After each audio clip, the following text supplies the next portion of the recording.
The nurse was hired to take care of the millionaire's son in a vegetative state. One day, while the millionaire was in a business meeting, the nurse approached the boy, and what happened next left her terrified.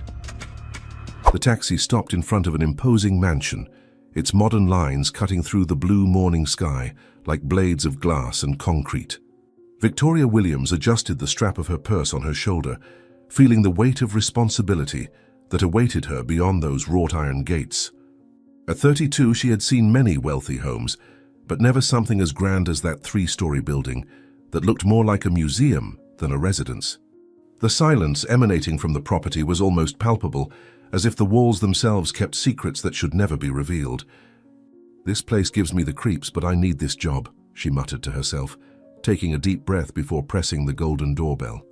The electronic gate opened with a soft hum, revealing an impeccably maintained garden where each leaf seemed to have been positioned with surgical precision. Victoria walked along the pathway of polished stones, observing the marble statues that watched her with empty eyes and mute mouths. Her 15 years of experience as a specialized intensive care nurse had prepared her for many situations, but something in that luxurious environment left her uneasy, as if she were constantly being watched. The echo of her footsteps at the main entrance reverberated like drums announcing her arrival, and she wondered if she was really prepared for what she would find on the other side of that dark wooden door. "Calm down, Victoria. You've handled much more difficult cases. This is just another job," she repeated mentally, trying to push away the feeling that something was terribly wrong. The door opened before she could even knock, revealing a tall man of approximately 45 years, perfectly combed grey hair and suits that cost more than she earned in 6 months. Michael Harrison had the posture of someone accustomed to commanding empires, but his brown eyes carried a weight that no amount of money could alleviate. He extended his hand with a forced smile that didn't reach his eyes, and Victoria noticed how his fingers trembled slightly, as if he were fighting against some internal demon threatening to escape. The handshake was firm, but she felt the cold moisture of his palms, a sign of nervousness that contrasted with his apparent composure. "You must be Victoria. Welcome to our home. I hope you can help my son in ways others couldn't," he said, his voice carrying a desperate hope that made Victoria's heart tighten. Michael led her through corridors lined with artwork worth fortunes, but Victoria barely paid attention to the paintings and sculptures adorning the walls.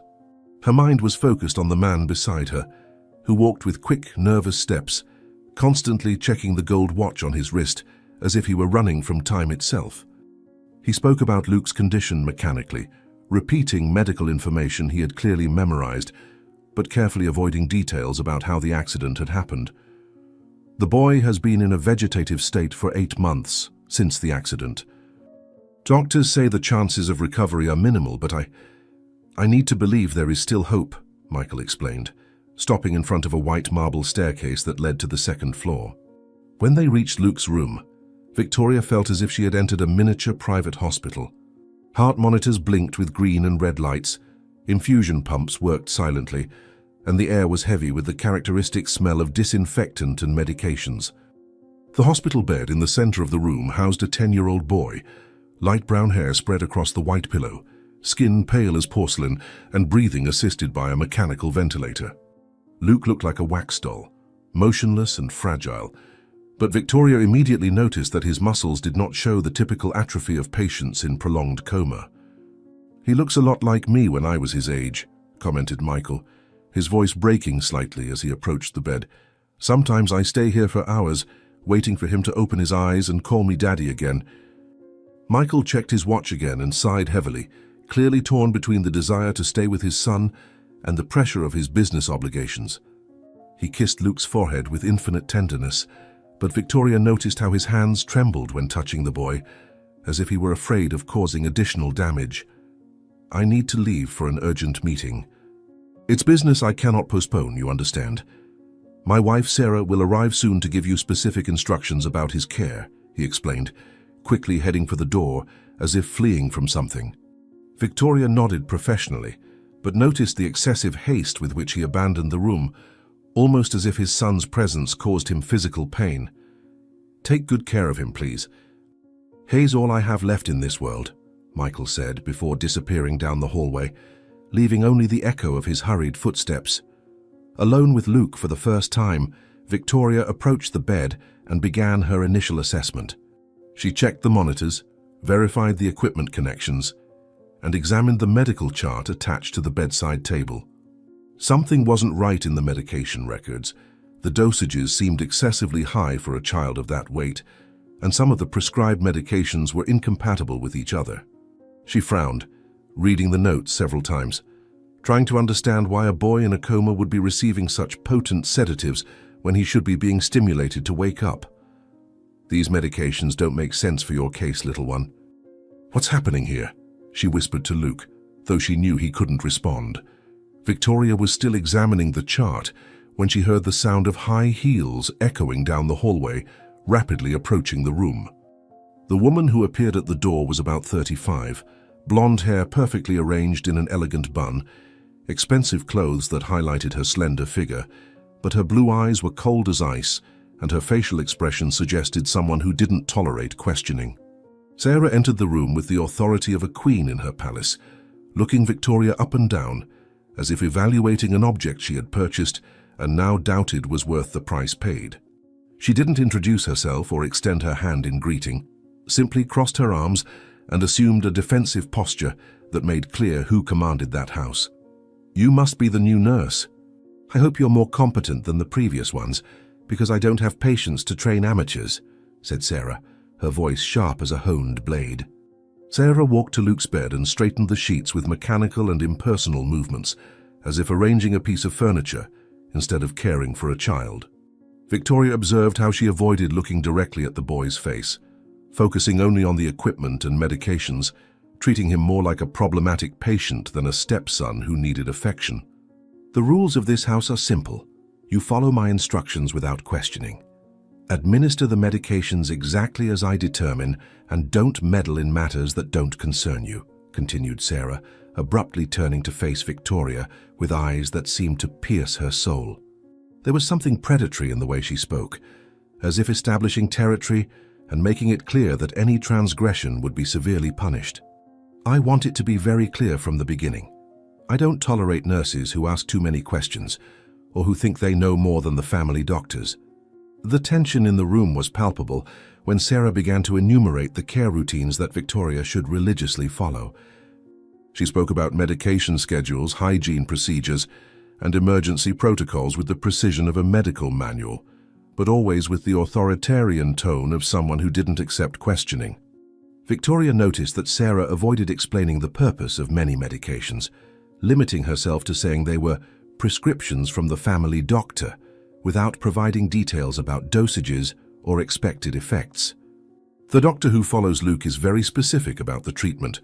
You must not alter anything, absolutely nothing, without my express authorization," emphasized Sarah, pointing to a list of medications affixed to the wall.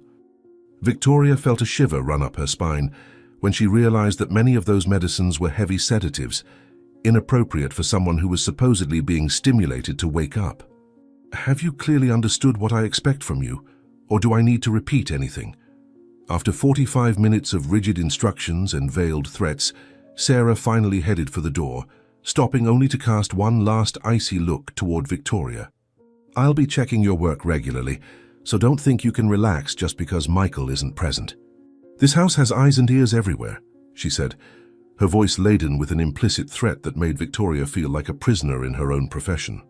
The sound of high heels moving away down the corridor left a heavy silence in the room, broken only by the constant beep of cardiac monitors and the whisper of the mechanical ventilator. Victoria took a deep breath, trying to process all the hostility she had just witnessed, and wondering what kind of family had hired her services. What a strange woman. Why is she so afraid of me asking questions about Luke's treatment? She thought, feeling there was much more happening in this house than it appeared. Finally alone with her patient, Victoria pulled a chair close to the bed and sat down, carefully observing Luke's peaceful face. She had cared for many children in comas throughout her career, and something about this boy intrigued her. His breathing was more regular than expected for someone dependent on mechanical ventilation, and his skin had a healthier coloration than patients in prolonged vegetative states. She decided to do her own neurological assessment, starting with simple tests of pupillary reflexes and responses to tactile stimuli. "Hi, Luke. My name is Victoria, and I'll be taking care of you from now on. I know it might seem strange, but I'm going to talk to you as if you could hear me because I believe somehow you can," she said softly, bringing a small flashlight close to the boy's eyes. "Doctors may say you're not conscious, but I've seen many miracles happen when we least expected them." While examining Luke's pupils with the flashlight, Victoria noticed something that made her stop abruptly. The pupillary contraction was faster and more coordinated than it should be in a truly unconscious patient. She repeated the test several times, always getting the same result, and felt her heart race with the possibility that the boy might have more awareness than the medical reports indicated. "Your reflexes are much more active than I expected, little one. Could you be more awake than everyone thinks?" she murmured, carefully observing any sign of response while continuing her tests. That's when something happened that left her completely shocked. While she gently held Luke's left hand to check his reflexes, she felt an almost imperceptible pressure, as if he were trying to squeeze her fingers back. Victoria's heart raced when she realized Luke had slightly moved his index finger, a movement so subtle it could easily go unnoticed by someone not paying full attention. She held her breath and observed intensely, waiting to see if the movement would repeat, when she noticed the boy's eyelids flickered almost imperceptibly, as if he was struggling to open his eyes. "My God, Luke, can you actually hear me?" she whispered, leaning closer to the bed and holding his hand more firmly. That's when something happened that left her breathless. Luke blinked once deliberately, keeping his eyes closed for a second longer than would be natural in an involuntary reflex. Victoria felt tears forming in her eyes as she realized she was looking at a boy who was conscious, but for some terrible reason was pretending to be in a coma. "If you can hear me, blink twice," she asked with a trembling voice, hardly believing what she was witnessing. Luke blinked twice, clearly and deliberately, and Victoria had to cover her mouth with her hand to keep from screaming in surprise and joy. Tears rolled down her face as she realized the magnitude of what was happening. This boy had been conscious for months, probably suffering in silence while everyone believed he was unconscious. "Oh, my dear, how long have you been pretending? Why can't you let anyone know you're awake?" she asked, her voice heavy with compassion and horror at imagining the psychological suffering he must be facing. Luke tried to open his eyes, managing only a tiny slit, but enough for Victoria to see the gleam of intelligence and fear that resided in those brown pupils. It was the look of a terrified child, imprisoned in his own body for reasons she didn't yet understand, but was determined to discover. Victoria quickly glanced at the door, making sure no one was watching, before leaning even closer to Luke. "Are you afraid of someone in this house? Is that why you're pretending to be in a coma?" she whispered, barely believing she was having this conversation with a child everyone believed to be vegetative. Luke blinked twice again, confirming her worst fears, and Victoria felt a wave of nausea as she realized this boy was living a waking nightmare, pretending to be unconscious to protect himself from some real threat. She held his hand tighter, trying to convey all the care and protection she could through that simple touch. "I don't know yet what's happening here, but I promise I'll find out and I'll help you." "You're not alone in this anymore," she murmured, feeling the enormous weight of the responsibility she had just taken on. The moment of connection between Victoria and Luke was interrupted by a sound that made her freeze in terror. Footsteps approaching down the hallway, probably Sarah returning to check on her work. Quickly, she whispered to Luke, "Pretend to be asleep. Don't let anyone know we've talked. I'll come back later when we're alone again." Luke closed his eyes immediately, resuming the exact position he was in before, and Victoria was impressed by his ability to feign unconsciousness so convincingly. She moved away from the bed and pretended to be checking the monitors when Sarah appeared at the door, her suspicious eyes scanning the room as if looking for evidence of some transgression. "Is everything all right in here?" "I heard voices," said Sarah, entering the room with calculated steps and looking directly at Victoria, with an expression that mixed suspicion and threat. "I was just talking to him while checking his vital signs. I've read in several studies that coma patients can benefit from verbal stimulation," Victoria responded, trying to keep her voice calm despite the heart racing wildly in her chest. Sarah observed her for a long moment, clearly evaluating whether the explanation was satisfactory before approaching the bed to check the equipment personally. Victoria observed how Sarah avoided looking directly at Luke's face, focusing only on the numbers on the monitors and the settings of the machines, as if the boy were merely a set of medical data instead of a child who needed love and care.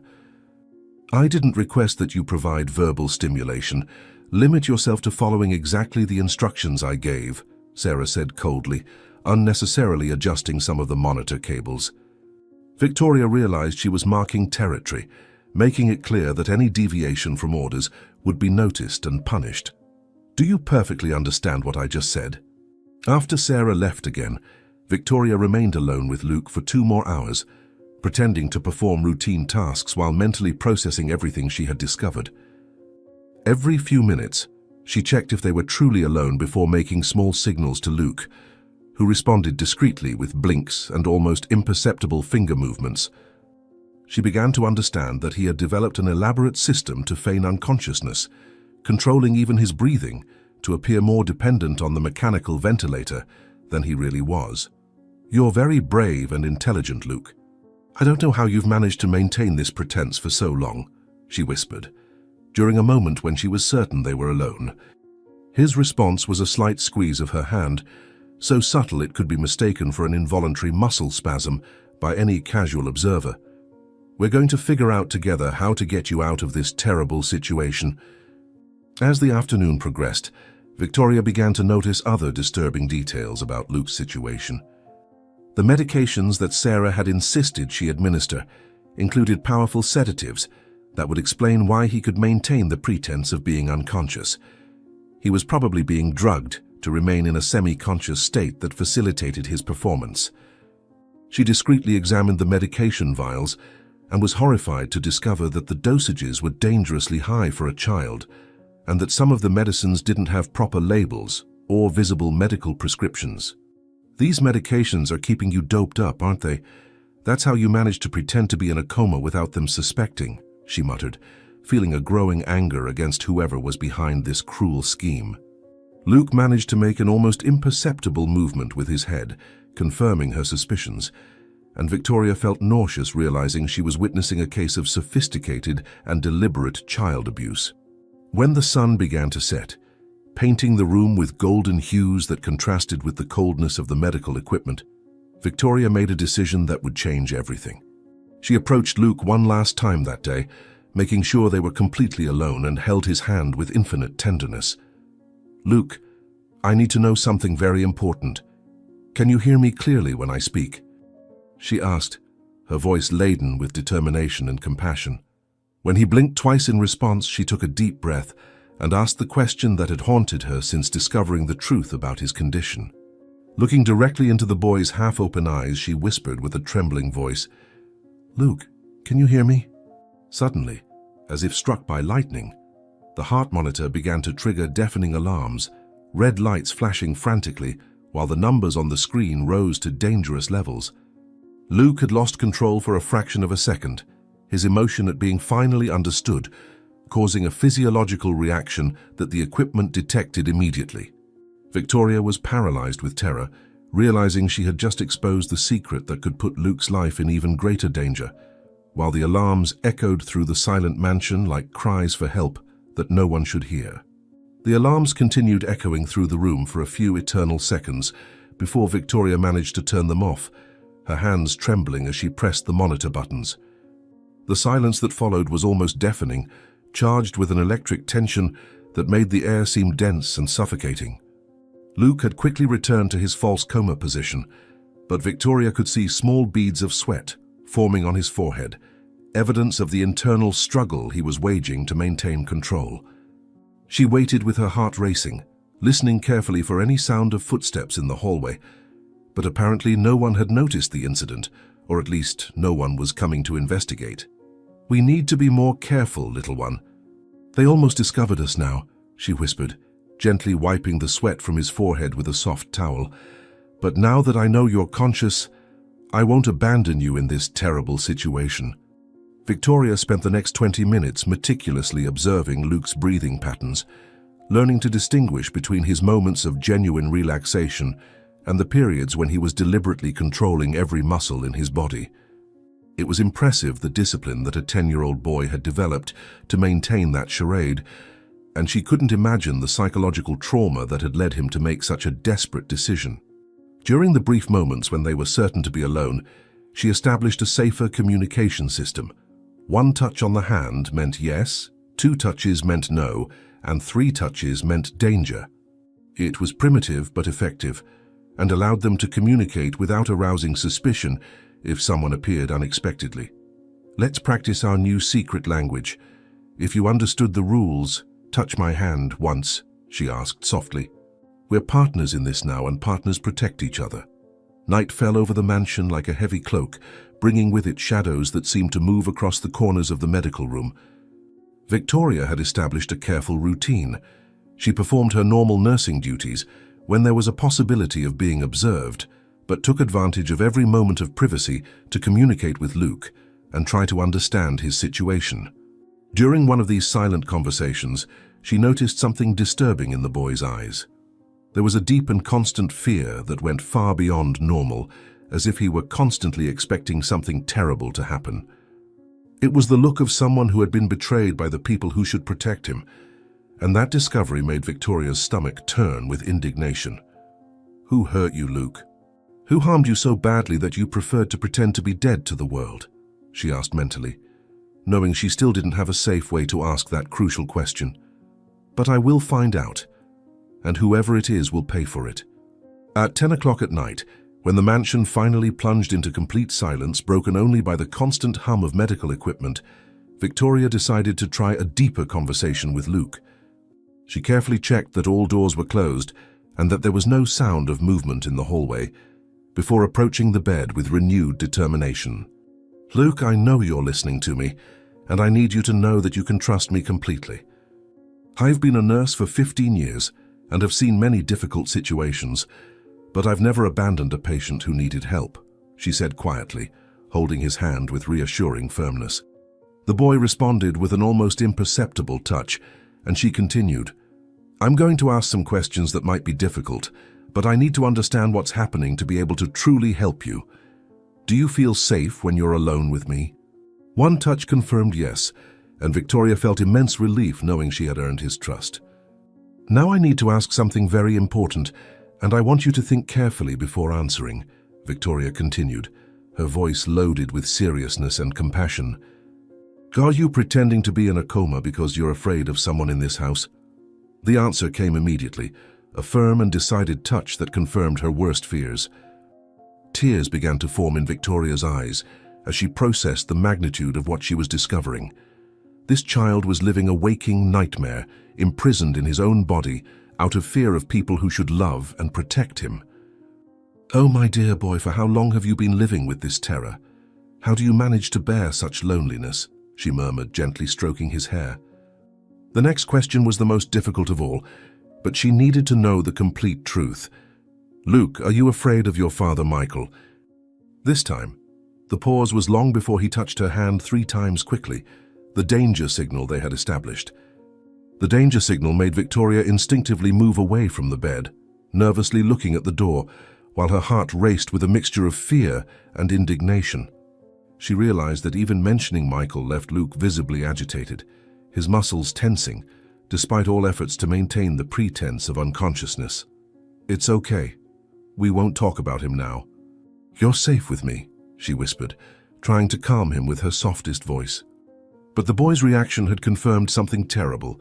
His own father was a source of terror for him, a revelation that completely changed her understanding of the situation. She began to rethink all the interactions she had observed between Michael and Luke, searching for signs that might have gone unnoticed in her initial assessment. Let's take it slow, little one. You don't need to be afraid when I'm here with you, she said, though she knew words weren't enough to heal such deep trauma. But I promise I'll find a way to get you out of this situation, no matter what it takes. During the early morning hours, while performing routine equipment checks, Victoria began to notice strange inconsistencies in Luke's medications that she hadn't perceived during her first analysis. Some of the bottles were kept in a separate drawer, locked with a small key that Sarah always kept with her, but other medications were in an open cabinet beside the bed. It was when she decided to examine more closely the medicines in the open cabinet that she made a disturbing discovery. There were significant differences between the officially prescribed medications and some substances that didn't appear in any medical record. "These medications aren't in your medical chart, Luke. Someone is giving you medicines that shouldn't even be here," she whispered, feeling a wave of nausea as she realized she was facing something much more sinister than she had imagined. Luke responded with 2 firm taps, no, when she asked if he knew what those extra medications were, confirming that he too was an unknowing victim of that scheme. It was during this nighttime investigation that Victoria noticed something that made her stop completely. Hidden behind the labeled medication bottles was a small, transparent glass vial without any identification, containing a colorless liquid that definitely shouldn't be there. The vial was carefully positioned to not be seen during superficial checks, but its location suggested it was regularly used by someone who knew the medical room's organization well. She carefully removed it from its hiding place, observing that the liquid had no perceptible odor or color, characteristics that left her extremely concerned about its nature and purpose. "This vial has no label or prescription, Luke. Have you seen anyone use something like this?" she asked in a low voice. The response was 3 quick taps, danger, followed by visible agitation in the boy, as if that object represented a direct threat to his safety. "So this is it. This is the weapon they're using against you, isn't it?" Victoria was examining the mysterious vial under the soft light of the bedside lamp, trying to identify any clue about its contents, when she heard the unmistakable sound of high heels approaching rapidly down the hallway. Her blood froze as she realized it was Sarah returning unexpectedly in the middle of the night, probably to check something specific, or perhaps to administer that same unidentified medication. In panic, she looked around seeking a place to hide the vial, but she knew she didn't have enough time to put it back in its original position without Sarah noticing it had been moved. The footsteps were getting closer, echoing in the silent corridor like drums announcing an execution, and Victoria made the only possible decision. She quickly slipped the vial into her uniform pocket, hoping Sarah wouldn't immediately notice its absence. "Pretend to be deeply asleep, Luke. She can't suspect we were awake," she whispered urgently. "If she discovers what we know, both of us will be in mortal danger." Sarah entered the room like a silent storm, her icy eyes sweeping every corner of the environment with the precision of a military radar. She moved with the confidence of someone who knew every inch of that space, but there was something different in her posture this time, an additional tension suggesting she had come there with a specific and urgent purpose. Victoria pretended to be organizing papers on the bedside table, maintaining a casual expression, despite her heart beating so hard that she feared Sarah might hear it. "What a surprise to find you awake at this hour," said Sarah, her sharp voice carrying a poorly disguised suspicion. "I thought I had made it clear that you should follow specific schedules for your night checks. What exactly are you doing here at 2 in the morning?" There was an implicit threat in her words that made Victoria realize she was treading on very dangerous ground. "I heard some intermittent alarms from the equipment and came to check if everything was normal with Luke," Victoria responded, trying to keep her voice calm and professional despite the terror she felt growing in her chest. "All vital signs are stable now, but I thought it best to stay a bit longer to monitor any changes." Sarah approached the bed with feline movements, her eyes never ceasing to observe Victoria while pretending to check the monitors and equipment. There was something predatory in the way she moved, as if evaluating prey before the fatal attack, and Victoria felt a chill run up her spine upon realizing she was being studied with a dangerous intensity. "You're very dedicated indeed," commented Sarah with a smile that didn't reach her eyes. "But sometimes excessive dedication can be problematic, especially when it involves curiosity about matters that don't directly concern nursing work." The threatening tone in her words was unequivocal, making it clear that Victoria was being warned about boundaries she should not cross. Sarah headed directly to the medicine cabinet, opening the doors with precise movements and beginning to check each bottle with the attention of someone who knew exactly what she was looking for. Victoria watched with growing terror as she moved the bottles, reorganizing them, and clearly making a mental inventory of each item present. When Sarah reached the place where the unlabeled bottle should be, she stopped completely, her hands suspended in the air for a moment that seemed to last an eternity. The silence in the room became oppressive, broken only by the constant beep of the cardiac monitors that now sounded like a countdown to disaster. "Interesting," murmured Sarah, her voice low and dangerous like the growl of a predator. "It seems something is missing here, something very specific and important." She turned slowly to face Victoria, her blue eyes shining with a coldness that made the nurse's blood freeze in her veins. "Did you tamper with the medications, Victoria?" asked Sarah, each word pronounced with crystalline clarity that carried the weight of a formal accusation. She approached the nurse with deliberate steps, like a judge approaching the defendant to pronounce the sentence, and Victoria felt the hidden bottle in her pocket as if it were a burning ember scorching her skin. "Because I have a very good memory for details, and I'm absolutely certain there was something specific in that compartment that now seems to have mysteriously disappeared." Sarah's tone of voice was too controlled, the kind of calm that precedes devastating storms, and Victoria realized she was being tested in a way that could determine not only her future in that job, but possibly her personal safety. Each second of silence increased the tension in the room, and she knew her next response could be the difference between life and death for her and Luke. "I sincerely hope you haven't done something that both of us might come to deeply regret." "I didn't touch anything beyond the medications you authorized for the night routine," Victoria responded, struggling to keep her voice firm despite the panic that threatened to completely overwhelm her. "I only checked the bottles to make sure the dosages were correct according to your instructions." She could feel the weight of the hidden bottle pressing against her leg and had to make a conscious effort not to look down or unconsciously touch the pocket where it was hidden. Sarah continued to study her with those penetrating eyes that seemed capable of reading thoughts, and Victoria had the terrible sensation of being mentally dissected by someone much more dangerous than she had initially imagined. "If something is missing, perhaps we should check if it wasn't accidentally moved during the daily cleaning," she suggested, hoping to divert Sarah's attention. "Or perhaps Mr. Michael himself removed something earlier when he came to check on Luke." Michael's name caused an interesting reaction in Sarah. For a fraction of a second, her mask of control slipped, revealing an expression of something that seemed to be genuine fear before she quickly recomposed her cold facade.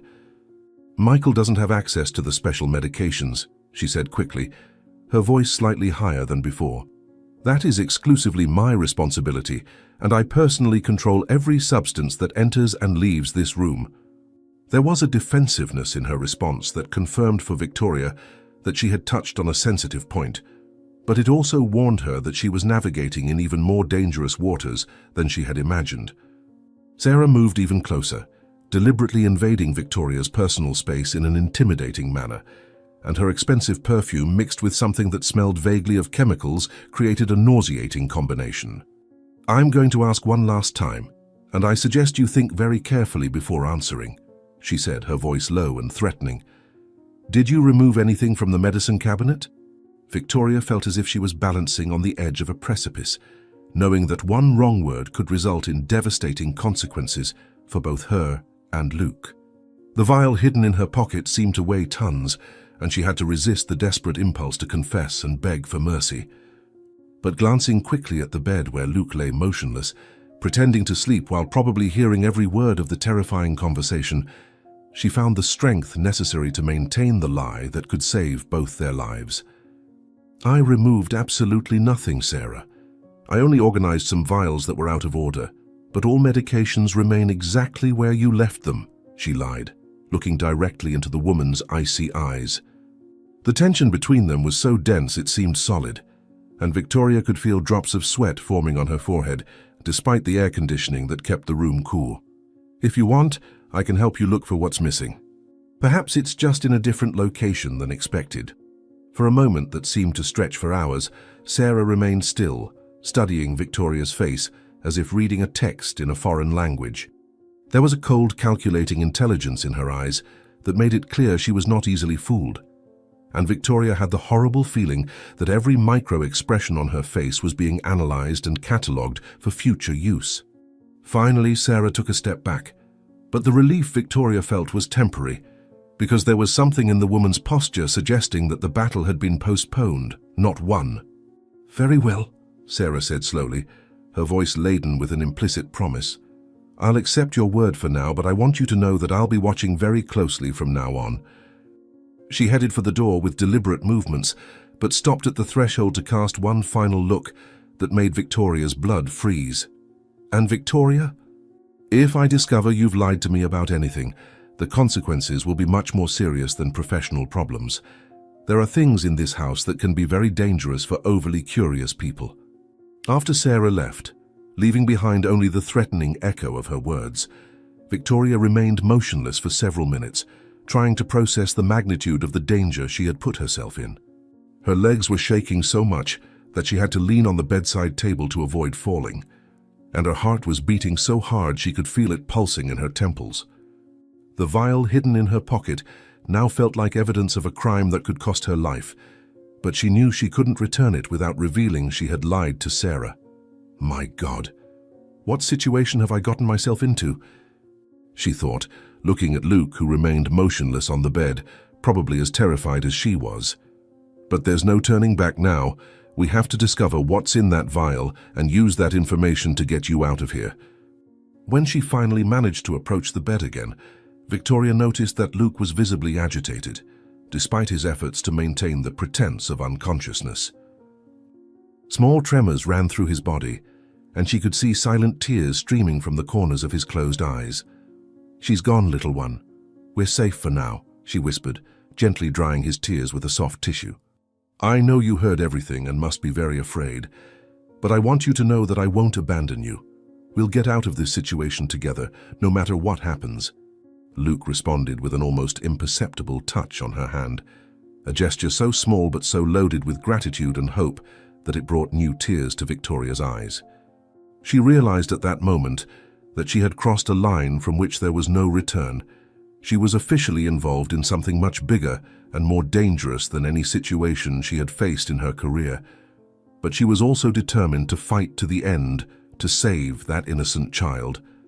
"Tomorrow we'll start investigating what's in this vial," she muttered, gently touching the pocket where it was hidden. "And then we'll find out who's behind all this and how to free you from this nightmare." The rest of the dawn passed in a state of constant vigilance, with Victoria alternating between performing her normal nursing duties and mentally planning her next steps. She knew she had little time before Sarah definitely discovered that the vial had been stolen, and she needed to use that time to analyze its contents and find evidence that could protect Luke. At every sound in the corridor, she felt her heart race, expecting Sarah to return with reinforcements or with a direct accusation she couldn't refute. But there was something more disturbing than fear, the growing certainty that she was involved in something that went far beyond medical negligence or even common child abuse. "Her threats were very specific, Luke," she whispered during one of the brief moments when she was sure they were alone. "She talked about dangerous things in this house, as if there were other secrets besides yours. How many people are involved in this?" When the first ray of morning sunlight began to filter through the heavy curtains of the medical room, Victoria made a decision that would change the course of everything.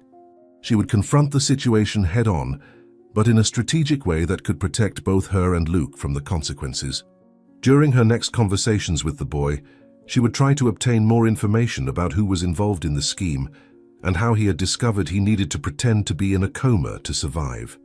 "Today we're going to start putting the pieces of this puzzle together," she said, mentally organizing a plan that would involve calculated risks and a lot of courage. "And no matter how powerful the people behind this are, we'll find a way to expose them and free you." Luke responded with 2 firm taps on her hand, and she interpreted this as a sign that he was ready to fight alongside her, even though he was just a terrified child who had found incredible strength to survive. "We're a team now, little warrior," she murmured, feeling a renewed determination grow in her chest. "And teams don't abandon each other no matter what happens." At 6 in the morning, when the first signs of movement began to echo through the mansion, Victoria finally realized that Sarah had focused her gaze exactly on the pocket where she had hidden the vial. The realization hit her like a punch to the stomach. Sarah knew. She had noticed where Victoria was hiding the vial and was simply waiting for the right moment to act on that information. The game had completely changed, and now it was a question of who would make the first move in a deadly chess match, where both their lives were at stake. Victoria remained completely still, fearing that any movement could be interpreted as a confession of guilt, while feeling the weight of Sarah's gaze like a blade pressed against her throat. She knows, she thought with growing terror, and now we're completely at her mercy. God help me, what have I done to our safety? The next day brought a sense of forced normalcy that made Victoria feel as if she were walking on thin ice. Michael had left early for a series of important business meetings, leaving the mansion wrapped in a tense silence that seemed to carry electricity in the air. Sarah had also gone out to resolve personal matters, but not before casting one last penetrating look at Victoria, a silent reminder that the war between them was just beginning. The unlabeled vial remained hidden in the pocket of Victoria's uniform, burning like a radioactive secret that threatened to explode at any moment. During the early hours of the morning, she managed to establish more elaborate communication with Luke, discovering that he had been conscious for at least 6 months and had learned to control even his basic bodily functions to maintain the illusion. "You're stronger than any adult I've ever met, little one," she whispered while checking his vital signs. "But now we have a weapon against them, and we're going to use it to free you from this prison." Around 10 in the morning, when Victoria was organizing Luke's approved medications and trying to mentally decipher the contents of the stolen vial, an unexpected sound echoed through the mansion, the front entrance doorbell ringing insistently and desperately. The sound cut through the silence like an emergency siren, making Victoria startle, and Luke involuntarily tense his muscles before quickly resuming his position of feigned unconsciousness. Through the windows of the medical room, she could see an elegant woman at the main gate, anxiously gesturing to the security cameras and repeatedly pressing the doorbell button. The woman had wavy brown hair that shone under the morning sun, was dressed in expensive but wrinkled clothes, as if she had traveled in a hurry, and there was something in her desperate posture that suggested deep emotional urgency. "Someone is here, Luke, and by her agitation it seems important," Victoria murmured, observing the female figure through the glass pane. "Do you recognize that woman? She's very desperate to get in." Luke responded with 3 quick taps, the danger signal, but this time there was a different quality to his touch, less fear and more anxious anticipation. Victoria realized he recognized the visitor and that her presence represented some kind of hope mixed with apprehension. When she finally got a clearer view of the woman through the window, she noticed an unmistakable similarity in facial features, the same delicate line of the nose, the same expressive eyes, the same hair color as Luke's. "It's your biological mother, isn't it?" she asked quietly, and the response was a firm confirmatory tap that made her heart race. The realization that Margaret was there, probably without warning and certainly against Michael and Sarah's wishes, completely changed the dynamics of the situation. Victoria knew she was about to witness a confrontation that could either save Luke or put him in even greater danger. "Your mother has come for you, little one," she whispered, feeling a mixture of hope and terror. "But something tells me the battle that's about to begin will be brutal." The sound of the front door being opened echoed through the entrance hall like a cannon shot, immediately followed by hurried footsteps and the dragging of a small suitcase across the marble floor. Victoria could hear Margaret's voice even from the second floor, laden with raw emotion that contrasted drastically with the controlled coldness that dominated that house. "Where is my son? I need to see him right now," she shouted, clearly addressing some employee who was trying to bar her entry. The female voice echoed off the walls like a hurricane of maternal pain, and Victoria felt tears forming in her eyes as she imagined the suffering of a mother separated from her sick child. There was a wild, desperate quality to her screams that suggested months of repressed anguish finally exploding in a direct confrontation. "I don't care what you say about visiting hours or permissions. He is my son, and I'm going to see him now," Margaret continued, her voice breaking with emotion.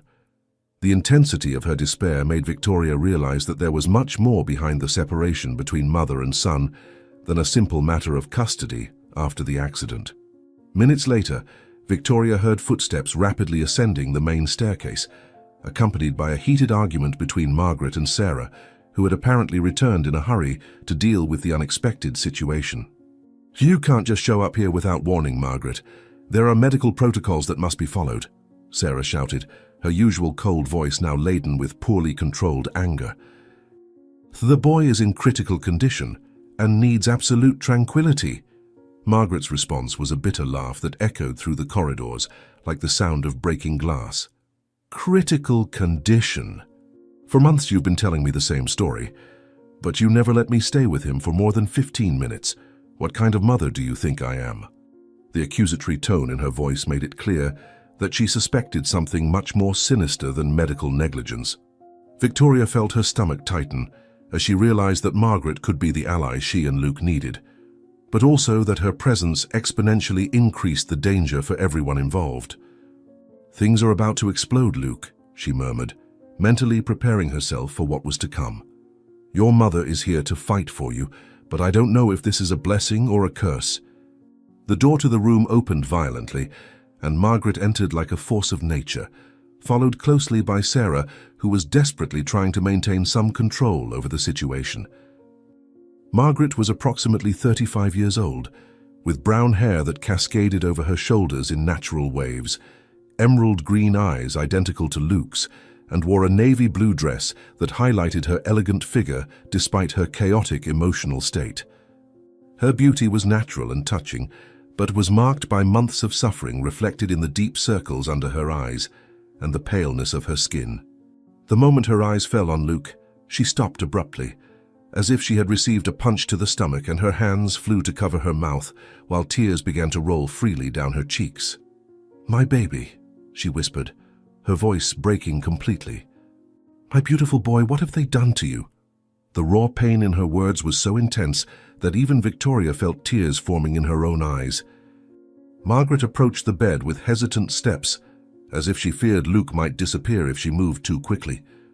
Her hands trembled as she gently stroked her son's hair, and Victoria could see the unconditional love radiating from every fiber of her being. "He's so thin," she murmured, carefully examining Luke's pale face. "And this color. He was never this pale before the accident. Why does it seem like he's wasting away instead of recovering?" Her questions were directed at both Victoria and Sarah, but there was a growing suspicion in her voice that suggested she already knew something was wrong. Sarah positioned herself on the other side of the bed, maintaining a calculated distance, while observing Margaret's every movement with eyes that gleamed with poorly disguised irritation. "The doctors explained that it's normal in cases of prolonged coma," Sarah responded coldly. "The body enters a state of energy conservation that can result in weight loss and changes in skin pigmentation." But Margaret wasn't convinced, and the way she continued examining Luke suggested she was looking for evidence of something specific. "This is Victoria, our new specialized nurse," said Sarah, trying to divert Margaret's attention away from Luke. "She has extensive experience in intensive care and is rigorously following all protocols established by the family doctors." Margaret turned to Victoria with eyes that mixed hope and desperation, clearly seeking an ally in her struggle to understand her son's real condition. "How long have you been caring for him?" she asked, her voice loaded with an urgency that made Victoria realize every word would be carefully analyzed. "And what is your honest assessment of his progress?" The question was an obvious trap. Margaret was testing whether Victoria would be honest or follow the script that Sarah obviously expected her to recite. Victoria felt the weight of the vial hidden in her pocket and realized she was at the center of a storm that could either destroy her or save her. "I started working here just 2 days ago," she replied carefully, "but I can say that Luke receives constant intensive medical care. All protocols are being meticulously followed." It was a diplomatically neutral response that didn't compromise anyone, but Victoria could see in Margaret's eyes that she had caught the unspoken nuances. The tension in the room increased dramatically when Margaret began asking more specific questions about Luke's treatment, inquiries that clearly irritated Sarah and placed Victoria in an increasingly uncomfortable position. "What medications is he receiving exactly? Can I see the medical prescriptions? When was the last time an independent neurologist examined him?" Margaret fired, her questions coming in rapid bursts that left little time for evasive answers. Sarah tried to intercept each question with technical explanations and medical jargon, but Margaret had clearly done her own research and wasn't easily fooled. "Are you questioning the competence of the best doctors in the city?" Sarah retorted, her patience finally beginning to wear thin. "Michael spent a fortune ensuring that Luke receives the best possible treatment." But Margaret laughed bitterly, a sound that cut through the air like a blade. "Michael has always been generous with money when it came to keeping people quiet," she replied, her eyes shining with an anger that had been dammed up for months. "The question is, quiet about what?" The confrontation between the two women quickly escalated into an open argument, with accusations flying from both sides like projectiles on a battlefield. Margaret accused Sarah of deliberately keeping her away from Luke, of providing vague and contradictory medical information, and of acting more like a guardian than a concerned stepmother. "You never wanted me to be part of his life, not even after the accident," shouted Margaret, pointing an accusatory finger at Sarah. "From the first day you married Michael, you tried to erase me from my own son's existence. And now that he's vulnerable, you finally have the complete control you always wanted." Sarah retaliated with equal ferocity, accusing Margaret of being an irresponsible mother who had abandoned Luke when he needed her most, of showing up only when it was convenient, and of trying to cause problems at a time when stability was crucial for the boy's recovery. "You disappeared for 6 months when he most needed emotional stability," Sarah shouted back, "and now you show up here like a heroine, disturbing the peace we finally managed to establish." The argument was becoming increasingly personal and venomous, and Victoria realized that there were layers of resentment and secrets that went far beyond the current medical situation. During the height of the discussion, when Margaret and Sarah were shouting at each other and gesturing violently, something extraordinary happened that completely changed the atmosphere in the room. Margaret, in the middle of a particularly vehement accusation, stopped abruptly and looked directly at Luke with an expression of absolute shock. "Wait a moment," she said, her voice suddenly low and controlled. "There's something very wrong here. I know my son better than anyone in the world, and there's something you're not telling me."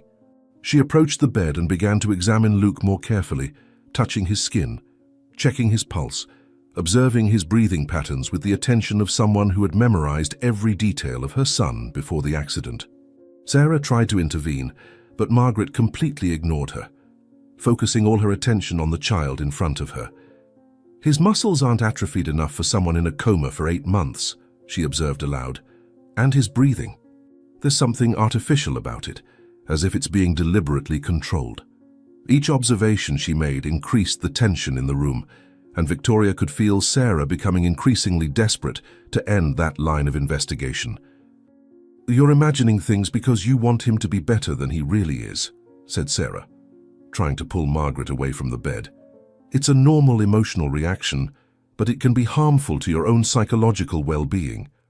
But Margaret refused to be dissuaded, continuing her improvised examination with the determination of a mother who felt something terrible was happening to her son. "No, there's definitely something wrong here," she insisted, her voice growing in volume and urgency. "These medications, how many is he taking? Why are there so many sedatives for someone who should be being stimulated to wake up?" She began examining the bottles in the medicine cabinet, and Victoria felt her heart stop when she realized Margaret was dangerously close to the truth. Sarah visibly paled and tried to block Margaret's access to the medications, but the defensive movement only confirmed the biological mother's growing suspicions. "Why don't you want me to see my own son's medications?" demanded Margaret, her voice now laden with a direct accusation. "What are you hiding from me?" The situation exploded when Margaret managed to grab some of the medication bottles and began reading the labels aloud, her voice becoming increasingly loud and accusatory with each discovery. "Haloperidol in doses that would be excessive for an adult twice his weight. Lorazepam in quantities that could sedate a horse.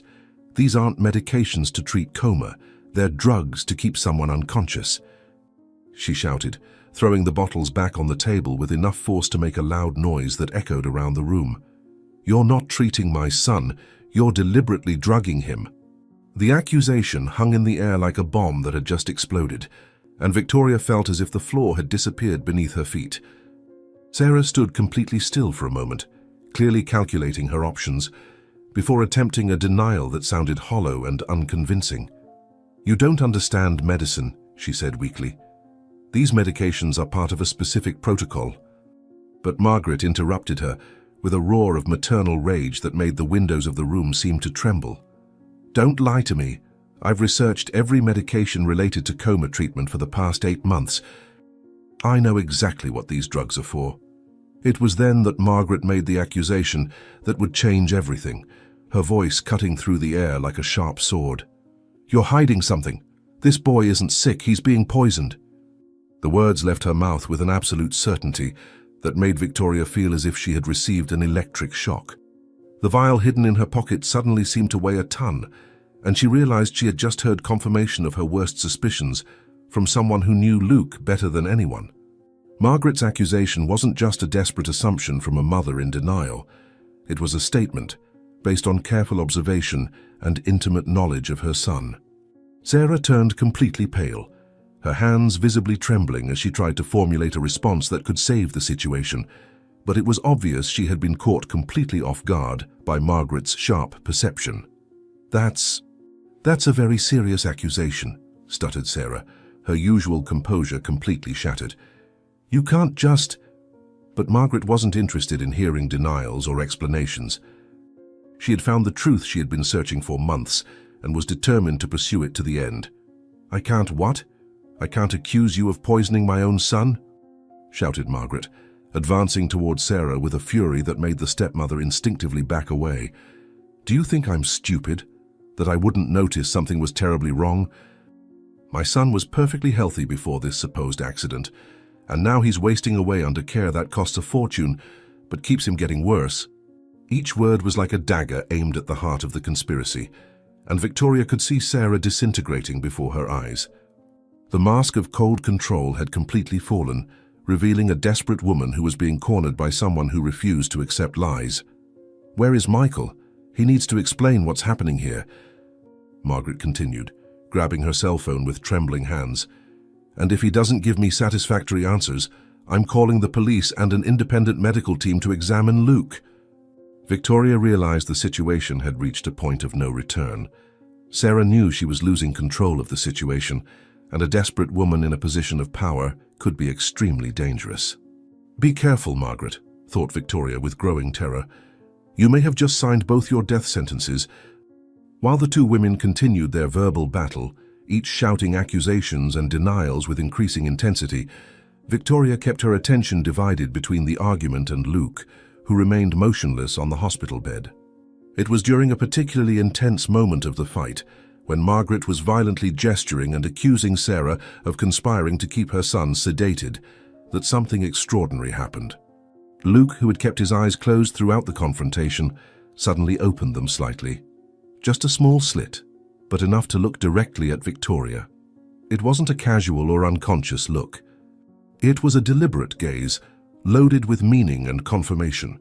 His emerald green eyes, identical to his mother's, shone with clear intelligence and deep gratitude, as if he were silently saying, "She's right. My mother finally discovered the truth." The look lasted only a second, but it was time enough for Victoria to understand that Margaret had hit the nail on the head, and that everything she had discovered about Luke's condition was about to be validated in the most dramatic way possible. "Your mother knows, little one," she thought, feeling tears of relief and terror forming in her eyes. "Finally, someone else knows the truth, but now we're all in mortal danger." The explosive confrontation between Margaret and Sarah had only ended when Michael unexpectedly returned from his meetings, his imposing presence managing to restore a tense calm to the mansion. Margaret had been escorted off the property with empty promises that she could return in a few days, under appropriate medical supervision, but her devastating accusations continued to echo through the corridors like restless ghosts.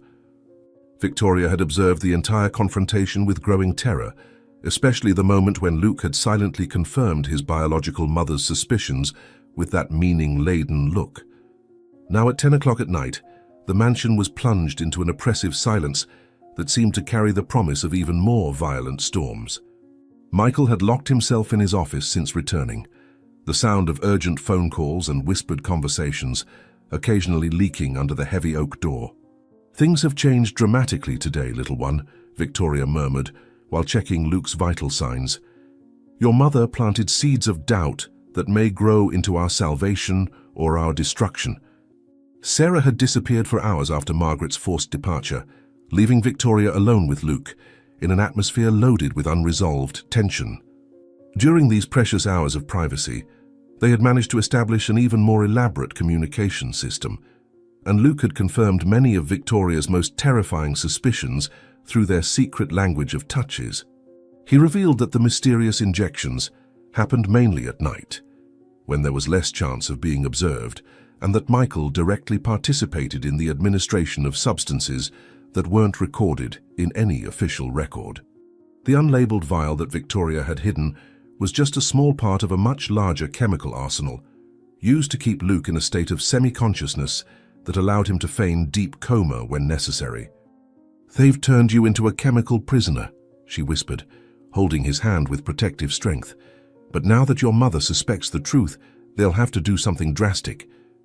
The grim prediction was confirmed when they heard determined footsteps climbing the main staircase, the sound of Sarah's heels echoing like hammers hitting coffins. Sarah entered the room at 10:45 at night, carrying a metal tray that clinked softly with each step, containing syringes, ampules, and a new vial that Victoria had never seen before. There was something different in Sarah's posture this time, a cold, calculating determination that had replaced the defensive irritation of the afternoon, as if she had spent the last few hours carefully planning her next moves. Her blonde hair was perfectly arranged again, her makeup flawless despite the tumultuous day, but her blue eyes shone with a dangerous intensity that made Victoria feel a chill run down her spine. "We have an important change in Luke's treatment protocol," she announced with a professionally controlled voice that couldn't completely hide the underlying tension. "Dr. Ramirez, our family physician, has prescribed a new medication that should significantly help with his neurological recovery." The way she pronounced the words sounded rehearsed, as if she had practiced the speech several times before coming to the room. "This new treatment represents a real opportunity for progress, something we've all been hoping for months." Victoria carefully observed as Sarah organized the new medical supplies on the bedside table, noting that she avoided making direct eye contact and that her hands trembled almost imperceptibly despite her apparent confidence. The new vial contained a slightly yellowish liquid that was completely different from any medication Victoria recognized from her professional experience, and there was no pharmaceutical label or identification code visible on the container. "May I see the medical prescription for this new medication?" Victoria asked, maintaining a professional but firm tone that made it clear she wasn't making a casual request. "It's important that I properly document any change in the treatment protocol to keep the medical records updated." Sarah abruptly stopped what she was doing, her hands suspended over the tray for a moment, that extended uncomfortably before she turned to face Victoria with a look that mixed irritation and something much more dangerous. "The prescription is being processed by the private pharmacy we use for specialized medications," she responded, with a coldness that made the room temperature seem to drop several degrees. "Dr. Ramirez trusts my experience to implement the treatment immediately, considering the urgency of Luke's neurological situation." Sarah's explanation sounded hollow and rehearsed, full of medical jargon that couldn't mask the absence of proper documentation. Victoria had worked with hundreds of doctors during her career and knew that no ethical professional would prescribe experimental medications without providing detailed documentation, especially for a child in critical condition. "I understand the urgency," Victoria said carefully, "but my professional license requires that I see the prescription before administering any new medication. It's a basic safety protocol that protects both the patient and the professionals involved." Her words were reasonable and professional, but she could see Sarah getting increasingly tense with each second that passed without immediate agreement. The silence that followed was charged with an electric tension that made Victoria realize she had crossed an invisible line Sarah had established. "Are you questioning Dr. Ramirez's competence?" asked Sarah, her voice low and dangerous like the growl of a cornered predator. "Because if you are, perhaps we should reconsider whether you're really the right person for this job." The implicit threat in Sarah's words hung in the air like a toxic cloud, but Victoria knew she had reached a decisive moment where backing down would mean abandoning Luke to the mercy of people who clearly had malevolent intentions. "I'm not questioning anyone," she responded with forced calmness, "simply following the safety protocols I learned in 15 years of nursing. Any medication administered without proper documentation represents a legal and medical risk that I cannot ignore." Sarah approached her with slow and deliberate steps, invading her personal space in a way that was clearly meant to intimidate and subdue. Her expensive perfume mixed with the chemical smell of medications created a nauseating combination that made Victoria want to step back, but she firmly held her ground. "Let me be very clear about something, Victoria," said Sarah, her voice loaded with a barely disguised threat that made each word sound like a blade being sharpened. "If you continue distrusting me, you'll lose your job. And considering your current financial situation, I doubt you can afford to be unemployed for an extended period." The threat was too specific to be casual, suggesting that Sarah had investigated Victoria's personal background and knew exactly where to apply pressure to obtain obedience. Sarah's emotional and financial blackmail hit Victoria like a punch to the stomach, because she knew the woman was right about her precarious situation. She had accepted that job precisely because she was financially desperate, and losing it would mean not only personal problems, but also abandoning Luke in the hands of people who clearly had malevolent intentions. "I understand your position," said Victoria slowly, each word costing a piece of her soul, "but I need you to understand that administering medications without proper documentation goes against everything I've learned about medical ethics." Sarah smiled, but it was the kind of smile a shark makes before attacking its prey, cold and predatory. "Medical ethics is a luxury we can't always afford when it comes to saving lives," she responded, picking up the syringe and beginning to fill it with the yellowish liquid. "Sometimes we have to trust the experience and judgment of people who know more than we do about specific situations." The way she manipulated the syringe was too professional for someone who was supposedly just a concerned stepmother, suggesting medical knowledge that went far beyond what she had previously admitted. "This is the moment of truth, Victoria," she thought with growing terror. "Either I allow them to poison this boy right in front of me, or I risk everything to protect him." Victoria watched with growing horror as Sarah meticulously prepared the injection, checking the dosage several times and eliminating air bubbles from the syringe with the precision of an experienced medical professional. The amount of liquid in the syringe seemed excessive for a child of Luke's size, and the yellowish color of the medication was different from anything she had seen in her career. "What kind of medication is this exactly?" she asked one last time, struggling to keep her voice calm despite the panic growing in her chest. "What is the active ingredient and what dosage is being administered?" Sarah didn't respond immediately, focusing all her attention on preparing the injection, but when she finally raised her eyes, there was a coldness in them that made Victoria realize any additional resistance would be seen as a declaration of war. "It's an experimental neurological compound that has shown promising results in cases similar to Luke's," she responded vaguely. "Dr. Ramirez has access to treatments that aren't available through conventional channels." The explanation was so vague it was practically useless, but the determination in her eyes made it clear that she would administer the injection with or without Victoria's consent. "Step away from the bed if you don't want to participate directly," Sarah said coldly, "but don't interfere with the treatment." The moment when Sarah approached Luke with the syringe was one of the most terrifying Victoria had experienced in her entire career. She could see Luke subtly tensing his muscles, preparing to maintain his pretense of unconsciousness even as he was being poisoned before her eyes. The silent courage of that 10-year-old child was both inspiring and devastating, and Victoria felt tears forming in her eyes as she helplessly watched the administration of what she knew to be a dangerous substance. "Relax, dear," murmured Sarah with a false tenderness that made Victoria's stomach turn.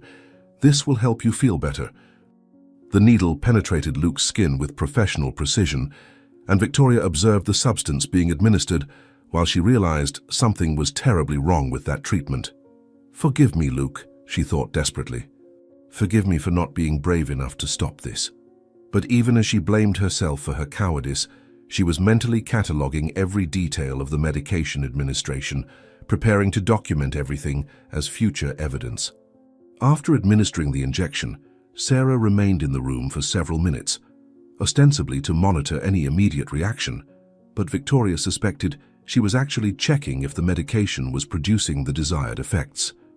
"The results of this new treatment may be subtle initially," explained Sarah, carefully organizing the used equipment and storing the empty syringe in a special container.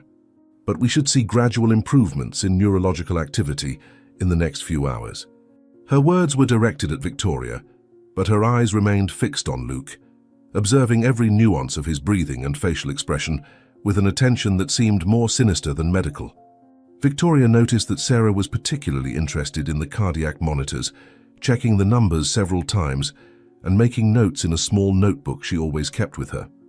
"Any change in vital signs should be reported immediately," she instructed. But there was something in her tone that suggested she was expecting specific changes rather than fearing them. "And remember, this treatment is strictly confidential until we see the complete results." 15 minutes after Sarah left the room, Victoria began to notice the first subtle changes in Luke's condition that confirmed her worst fears about what she had just witnessed.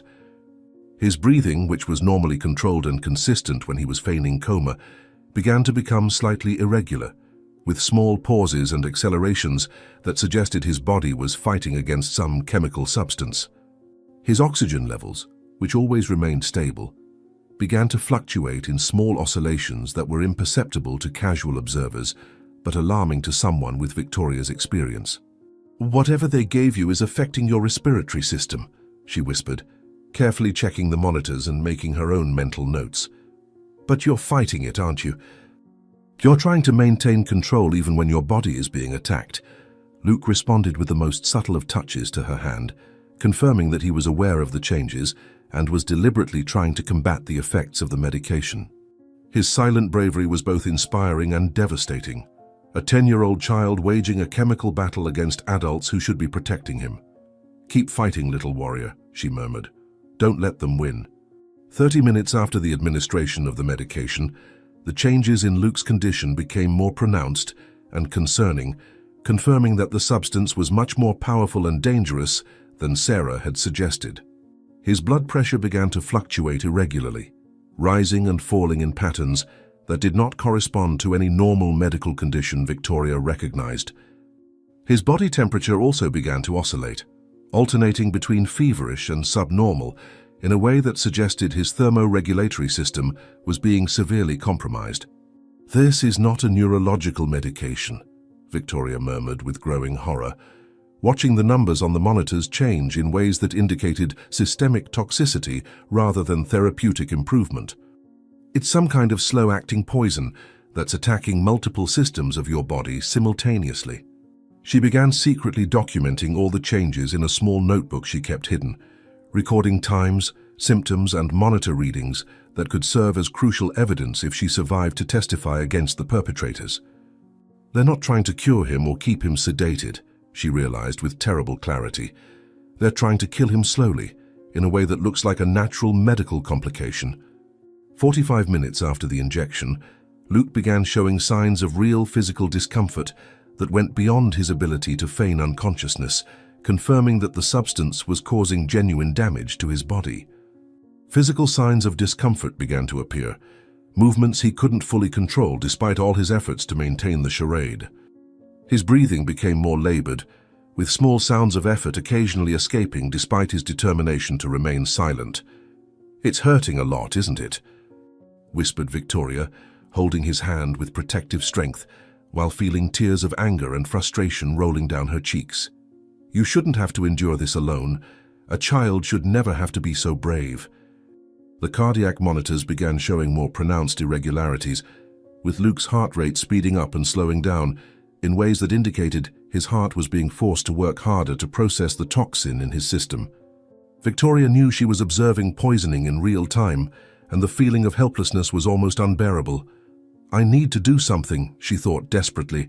"I can't just stand here watching while they kill this child in front of me."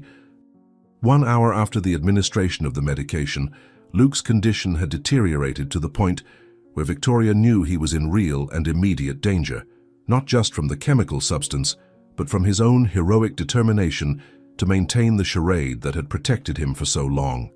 His vital signs were fluctuating in dangerous ways, and she could see that he was fighting a desperate battle between the need to remain still and unconscious and his body's natural impulse to react to the toxin that was poisoning his systems. "Luke, you need to stop fighting against your own body," she whispered urgently, checking once more that they were alone before speaking. "The medication they gave you is too dangerous for you to try to control it alone. You need to let your body react naturally, even if it means breaking your charade." But Luke continued trying to maintain control, his incredible discipline now becoming a threat to his own survival. Victoria realized that he was more terrified by the prospect of being discovered conscious than by the effects of the poison, a revelation that broke her heart into pieces. "They've traumatized you so badly that you'd rather die than let them know you're awake," she murmured with growing horror. "What kind of monsters do this to a child?" That's when something happened that changed everything. Luke began to stir in a way he could no longer control, his body finally yielding to the devastating effects of the chemical, despite all his heroic efforts to maintain the appearance of unconsciousness. Small moans of pain escaped from his throat, sounds he had suppressed for months, but that were now forced out by the intensity of physical suffering. His eyes opened slightly, not the controlled and deliberate movement he had used to communicate with Victoria, but an involuntary reaction to the discomfort spreading throughout his body. "I can't pretend anymore," he managed to whisper in a voice hoarse from prolonged disuse, the first words he had pronounced aloud since the beginning of his terrible charade. Victoria felt as if she had received an electric shock upon hearing his voice, a mixture of relief at finally being able to hear him speak, and absolute terror at what his ability to speak meant about the seriousness of his current condition. "It's okay, dear," she whispered back, holding his hand tightly. "You don't need to pretend anymore with me. We're in this together now." With great effort and visible pain, Luke managed to open his eyes fully for the first time in months, revealing dilated pupils and an expression of suffering that broke Victoria's heart into millions of pieces. "They won't let me survive this time," he murmured, his voice barely audible but loaded with a terrible certainty that came from months of silent observation and constant fear. "What they gave me today is different. I can feel my body shutting down." His words confirmed all of Victoria's worst fears about the nature of the substance that had been administered, and she realized she was witnessing not just poisoning, but a deliberate attempt to cause irreversible harm. "I won't let that happen," she said with a fierce determination that surprised herself, all her previous hesitation evaporating in the face of the urgent need to save this brave child. "We're going to get out of this situation together, and we're going to make sure the people responsible for this pay for what they've done." Luke tried to smile, but the effort caused a grimace of pain that showed how much he was suffering. "You've believed me from the beginning," he whispered with gratitude. "No one else would believe that I'm pretending to be in a coma to keep myself alive." The heart monitors began to emit intermittent alerts as Luke's heart struggled to pump blood through a system that was being systematically poisoned, and Victoria knew they were rapidly approaching a crisis point that could not be reversed with conventional measures. "Luke, I need you to tell me something very important," she said urgently, checking once more that they were alone. "Who else is involved in this besides Sarah? Have you seen other people administering medications or strange substances?" Luke closed his eyes for a moment, clearly fighting against waves of intense sickness before managing to answer, "My father, Michael. He comes at night when he thinks I'm sleeping. He injects something different, something that makes me feel like I'm dying inside." The confirmation that Michael was directly involved in the poisoning scheme hit Victoria like lightning, completing a picture of family abuse that was even more sinister than she had imagined. "And there are others," continued Luke, his voice growing weaker with each word. "People who come wearing doctor's clothes but never speak to me or check my real condition. They just watch me and take notes, as if I were an experiment." The revelation that there was a larger network of people involved in Luke's abuse made Victoria realize that she was dealing with something much more complex and dangerous than a simple case of domestic violence. "How many people do you think know that you're conscious?" she asked, trying to understand the extent of the conspiracy. "Nobody knows for sure. Luke replied weakly. "But some of the people who come here, they look at me in a way that makes me think they suspect, as if they're waiting for me to slip and reveal that I'm awake." The paranoia in his voice was far too justified for a child his age, the result of months living in constant terror while pretending to be unconscious. "That's why today is different," he continued, his words becoming more urgent despite his growing weakness. "They discovered something, or someone told them to finally kill me for real." The way he said the words, with the resigned acceptance of someone much older, made Victoria realize that this child had lost his innocence in ways no child should ever experience. "I won't let that happen," she repeated with even more determination. "We're going to expose all of them and make sure you're safe." It was then that Luke gathered his last reserves of strength to say something that would change everything. "Call the police." The words left his mouth as a hoarse whisper, but carried a desperate urgency that made Victoria realize they had reached the decisive moment where discretion and caution were no longer viable options. They'll say I died. From complications, but you know, the truth." His voice was rapidly failing, but he was determined to pass on his final message before the effects of the poison silenced him permanently. "Prove that they killed me," he muttered, each word costing an immense effort. "Don't let them escape." Immediately after uttering these final words, as if his body had waited until he could deliver his desperate message, all the heart monitors began to trigger deafening alarms, red lights flashing frantically, while the numbers on the screen showed that his vital systems were in total collapse. The alarms continued to sound for eternal seconds before Victoria could react to Luke's sudden collapse, her hands trembling as she desperately checked his vital signs that were plummeting in free fall on the monitors. The boy's pulse was erratic and dangerously fast. His blood pressure had dropped to critical levels, and his breathing had become so shallow that she could barely detect movement in his chest. "No, no, no. You're not going to die now that you've finally managed to speak," she cried, immediately initiating resuscitation protocols while frantically pressing the emergency button that would call for medical help. Sarah's screams of panic echoing through the corridors confirmed that the situation had completely spiraled out of control, and Victoria knew that the next few minutes would determine whether Luke would survive to testify against his torturers. Michael appeared at the bedroom door like a ghost, his eyes wide with genuine terror at seeing his son in convulsions, but Victoria noticed something staged in his expression of shock. "I need to save this boy," she thought with fierce determination, "and then I need to prove that you two are monsters who tried to murder an innocent child." The paramedics team arrived in less than 5 minutes, their clothes and equipment contrasting drastically with the opulent luxury of the mansion as they worked frantically to stabilize Luke for transport. Victoria insisted on accompanying the ambulance, claiming that her continuity of care was crucial for the patient's survival. But the truth was that she couldn't allow Michael and Sarah to be alone with the evidence of poisoning. During the desperate race to the hospital, she held Luke's hand while the paramedics struggled to keep his vital signs stable, whispering promises she hoped she could keep. "You've been so brave, little warrior. Now it's my turn to be brave for both of us," she murmured, as the ambulance siren cut through the night like a war cry. Michael and Sarah followed in a separate car, and Victoria could see them through the ambulance's rear window, their tense silhouettes suggesting urgent conversations that probably involved coordinating their stories before they reached the hospital. They're planning how to cover up what they did, she realized with growing anger. But this time they won't manage to silence the truth. The St. Luke's private hospital was a first-class medical facility that exclusively served the city's elite, its gleaming facilities and cutting-edge technology masking the fact that many of its wealthy patients came there precisely to avoid the scrutiny that public hospitals might provide.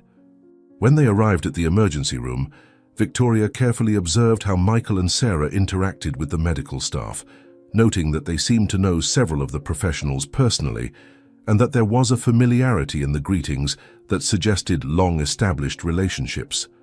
This isn't a regular hospital for them, she realized, as she watched Michael discreetly talk with a doctor in the corner of the hallway. This is the place where they bring Luke when their chemical experiments go wrong, and everyone here is accustomed to turning a blind eye to the true causes of his medical problems. The realization that there was a network of silent complicity made Victoria understand that she was fighting against an entire system, not just two sick individuals. How many other children have already passed through here in similar conditions? She thought with growing horror. And how many times have these professionals pretended not to see evidence of abuse because the perpetrators had enough money to buy their silence?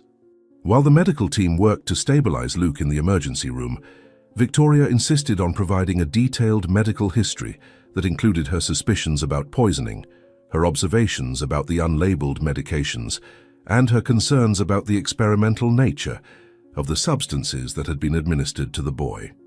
"Doctor, it's crucial that you conduct complete toxicological tests," she said to the physician in charge, a middle-aged man with graying hair and glasses that made him look distinguished and trustworthy. "I have reason to believe that the patient has been exposed to chemicals that aren't listed in his official medical record, and these substances may be causing the sudden deterioration of his condition." The doctor looked at her with an expression that mixed professional interest and political caution, clearly torn between doing what was medically correct and maintaining the lucrative financial relationships the hospital maintained with wealthy families like the Harrisons. Michael quickly approached them, his imposing presence being used to intimidate and influence the medical conversation.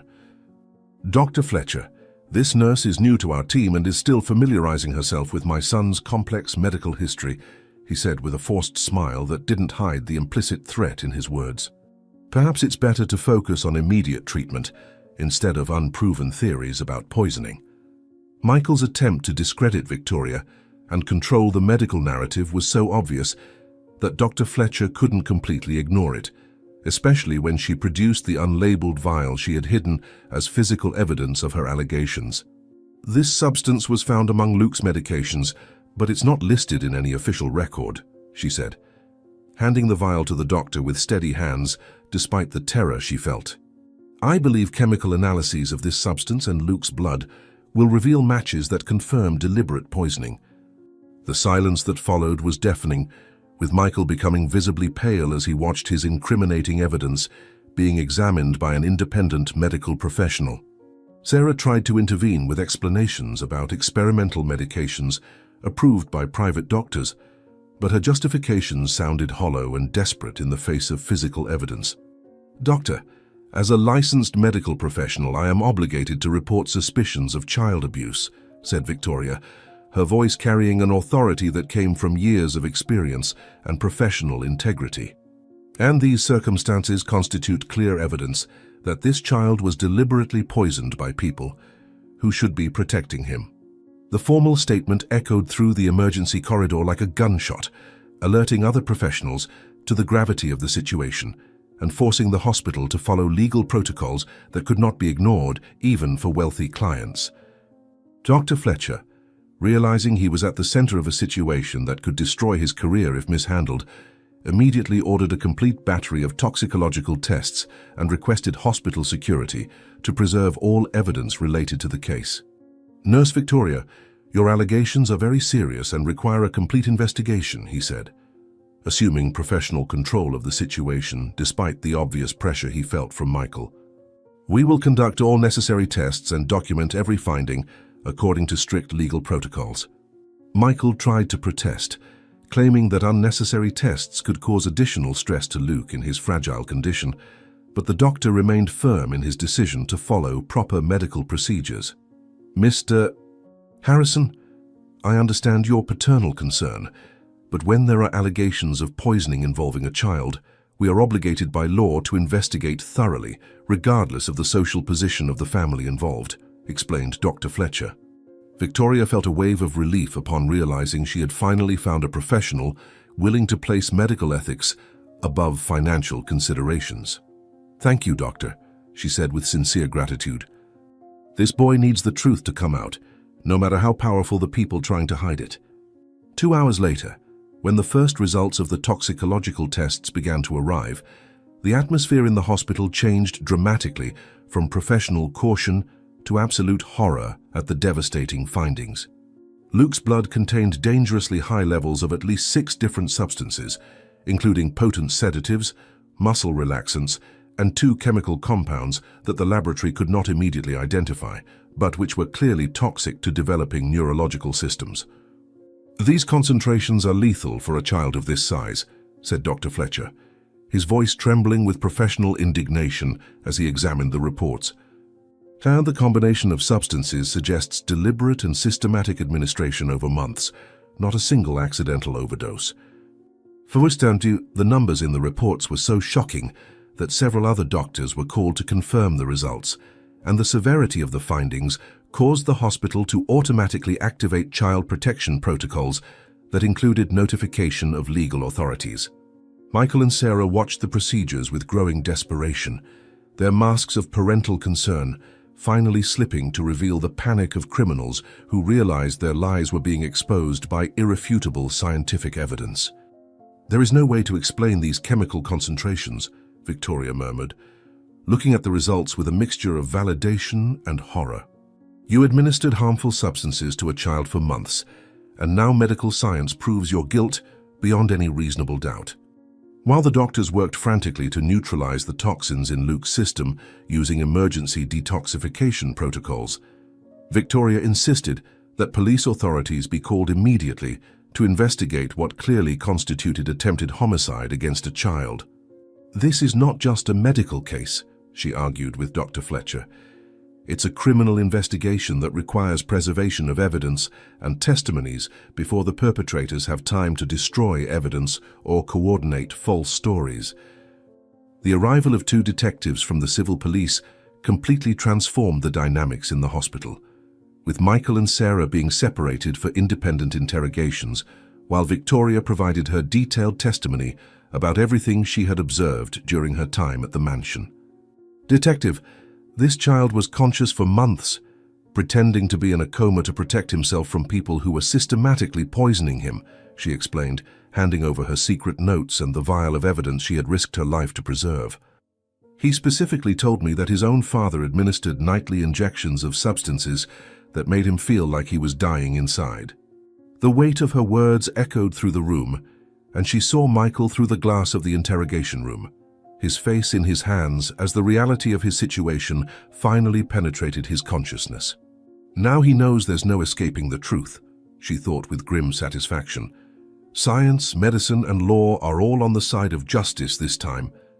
During Michael's interrogation, which Victoria could observe through a one-way mirror at the detective's request, she witnessed the complete collapse of a man who had spent months believing he was too intelligent to be caught for his crimes against his own son. "Mr. Harrison, we have irrefutable physical evidence that your son was systematically poisoned," said the lead detective, an experienced man whose eyes showed he had seen many cases of child abuse but was still capable of genuine indignation. "We have testimony from medical professionals, chemical evidence from the laboratory, and detailed statements about your actions. The only remaining question is whether you will cooperate with us or if we will have to reconstruct your motivation through independent investigation."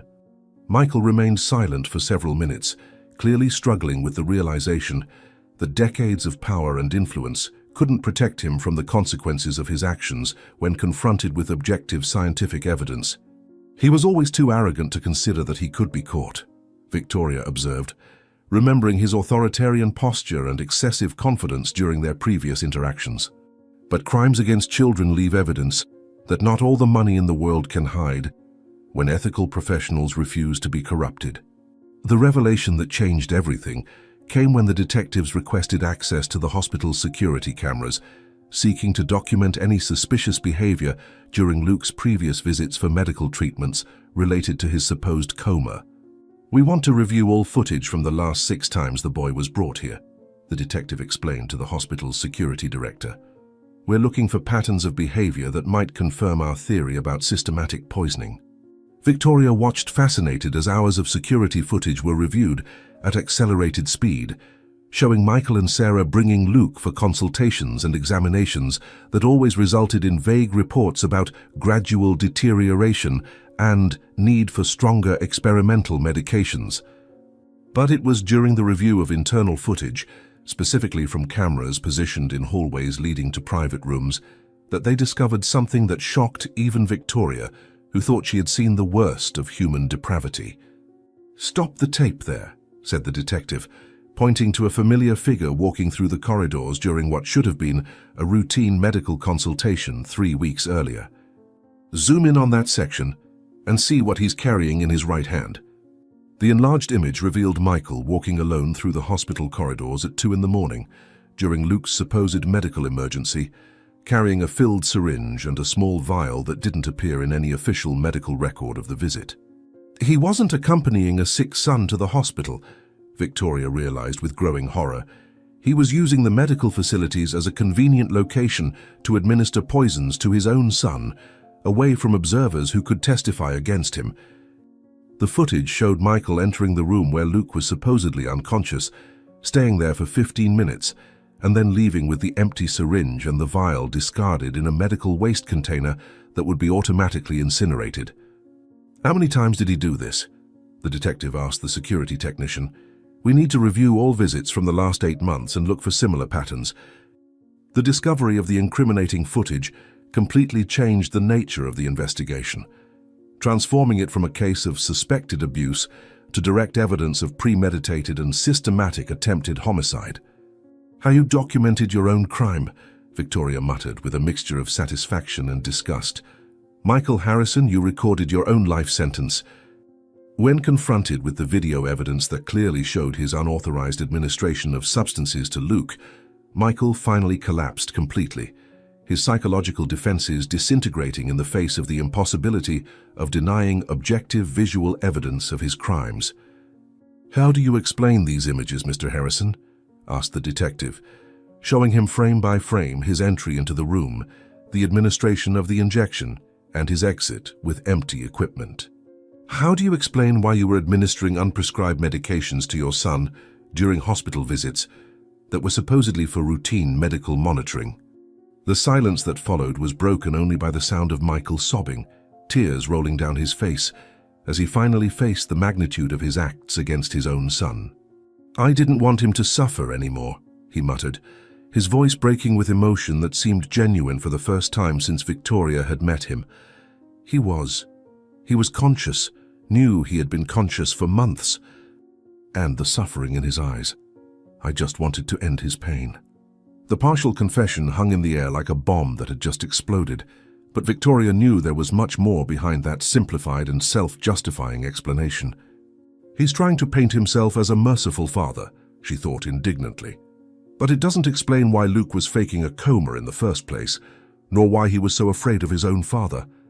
Michael's tears continued as he tried to construct a narrative that painted him as a tormented father who had made desperate decisions in the face of his son's suffering, but the detectives were unwilling to accept superficial explanations when they had evidence of systematic poisoning that had lasted for months. "Mr. Harrison, even if we accept that your motivations were merciful, that doesn't explain why you were administering multiple toxic substances over a prolonged period," pressed the detective. "It also doesn't explain why your son was too terrified to let anyone know he was conscious, or why he developed an elaborate unconsciousness charade to protect himself." Michael shook his head violently, clearly struggling with memories and justifications that contradicted themselves in his fragmented mind.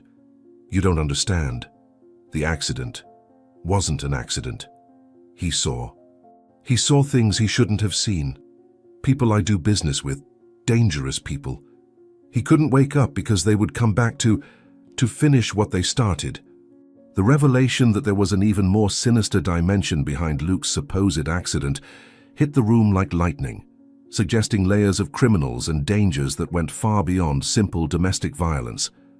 "So you weren't trying to kill him out of mercy," Victoria realized with growing horror. "You were keeping him sedated to protect him from other people who wanted to silence him permanently. But the slow poisoning was killing him anyway." Michael's full confession came in a torrent of desperate words, years of secrets and guilt finally exploding under the pressure of irrefutable evidence and the realization that there was no escape from the consequences of his actions. "I got involved with the wrong people, international investors who used questionable methods to protect their financial interests," he admitted, his voice trembling with each revelation. "Luke was in the office that night, saw documents, heard conversations, They discovered he had witnessed things that could destroy their operations. They said they would have to eliminate the threat. The words came out like confessions on a deathbed, decades of morally compromised decisions finally being exposed in the face of the urgent need to explain why he had chosen to slowly poison his own son instead of properly protecting him. So I made the accident look much worse than it was. Said he was in a coma, started drugging him so he would seem truly unconscious when they came to check. I thought if they believed he no longer posed a threat. His voice failed completely, and he covered his face with his hands as the reality of his devastating choices finally penetrated his fragmented consciousness. But the drugs were actually killing him. And I didn't know how to stop without exposing him to the danger I was trying to avoid. Victoria observed through the one-way mirror as Michael finally articulated the full confession that revealed not only his crimes, but the complex circumstances that had led an innocent child to be systematically tortured by people who claimed to be trying to protect him. "I just wanted to end his suffering," Michael repeated, his words echoing through the interrogation room like a declaration of absolute moral bankruptcy. "But every decision I made only made everything worse. I kept him drugged to protect him from killers, but the drugs themselves were slowly killing him. And he knew. He always knew what I was doing, and he hated me for it. Could see the hatred in his eyes every time he thought I wasn't watching." The final confession hung in the air, revealing not just the crimes that had been committed, but the devastating psychological suffering that both father and son had endured during months of an impossible situation created by morally cowardly decisions. Victoria felt tears rolling down her own cheeks as she finally understood the full magnitude of the trauma that Luke had suffered. He wasn't just being physically poisoned, but also emotionally tortured by the knowledge that his own father was slowly killing him in a failed attempt to save him. "You destroyed that boy in every possible way," she murmured, looking at Michael through the glass. "And now you're crying as if you were the victim instead of the perpetrator of one of the cruelest forms of child abuse I've ever witnessed." Months had passed since that terrible night at the hospital, when Luke almost died in Victoria's arms, and the world had completely changed for everyone involved in that tragedy that transformed into a triumph of justice over corruption. The municipal park was bathed in the golden light of a spring afternoon, its flowering trees creating a dramatic contrast with the dark memories that still haunted Luke's nightmares, but were gradually being replaced by experiences of genuine joy and emotional security. Victoria sat on a green-painted wooden bench, carefully observing as the boy she had saved ran freely across the extensive lawns, chasing a colorful ball with the tireless energy of a child who had finally rediscovered what it meant to be free. Sarah was sitting beside her, her casual clothes and relaxed expression drastically contrasting with the cold and controlling woman Victoria had met at the mansion, a transformation that still surprised her daily despite months of living together. "Sometimes I still can't believe we're the same people who lived through that nightmare," Sarah murmured, her eyes never ceasing to follow Luke's every movement. "It feels like I'm watching a miracle happen before my eyes every day." Sarah's transformation had been one of the most shocking and redemptive discoveries of the entire case, revealing that she had not been an active perpetrator of the crimes against Luke, but rather a victim of sophisticated psychological manipulation orchestrated by Michael and his criminal associates.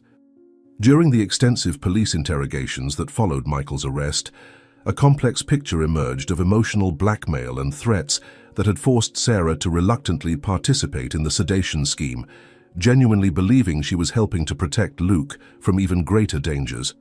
"I never knew about the nightly injections that Michael administered," she had confessed to investigators, tears rolling down her cheeks as she recalled months of silent terror.